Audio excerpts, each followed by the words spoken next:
Hey guys, Christy Shelton from foreverandafter.com, and today I wanted to share with you the most common causes of food intolerances. So the first intolerance, or the first cause of intolerances, is having the absence of an enzyme. So I'm sure you've heard of lactose intolerance, where people have trouble digesting milk, or they just have trouble processing, like it could be the protein or the sugar or whatever it is in the milk. Most of the time that people are lactose intolerant, it's because they actually don't have enough of the enzyme naturally occurring in their body to break down the milk itself. So you could have intolerance to certain types of foods because your body just doesn't produce enough of the chemicals that it needs to break down the food and actually break the bonds to create the energy from that food. Number two is a chemical cause of intolerance, and basically that's from certain foods and drinks. They contain certain chemicals. Some people have issues with caffeine, so it'll be coffees and teas and chocolates and anything with caffeine. They'll have trouble processing or breaking down. It could also be like the amines in cheeses, or just certain chemicals that are combined or contained in those foods make it difficult for your particular body to break it down.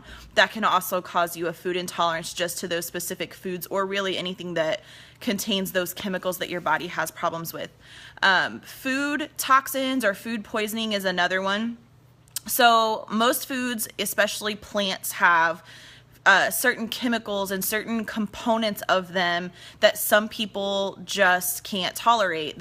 They were designed to have, sometimes it's a protective mechanism for the plant. Sometimes it's as simple as something being undercooked. So for example, beans, if your beans are undercooked, they have some aflatoxins in them, and those can make you sick to your stomach. They give you food poisoning symptoms like diarrhea, indigestion, nauseous, vomiting, things like that. But if you cook your beans completely, then the toxins disappear. They basically cook out of them, kind of like you can alleviate some of salmonella and things like that by cooking your food all the way. Same thing with the toxins that some of these foods contain.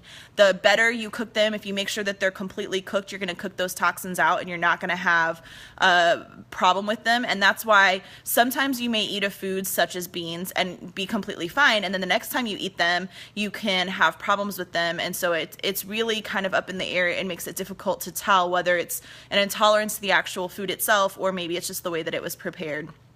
And then number four, some foods just have histamine that's produced as they break down. So if you, in certain kinds of fish, for example, if you store them in your fridge, as they start to break down and grow mold, or even before that stage, when they start to break down in the refrigerator, in the container, they start to build up histamines on them as part of the process of the meat itself breaking down.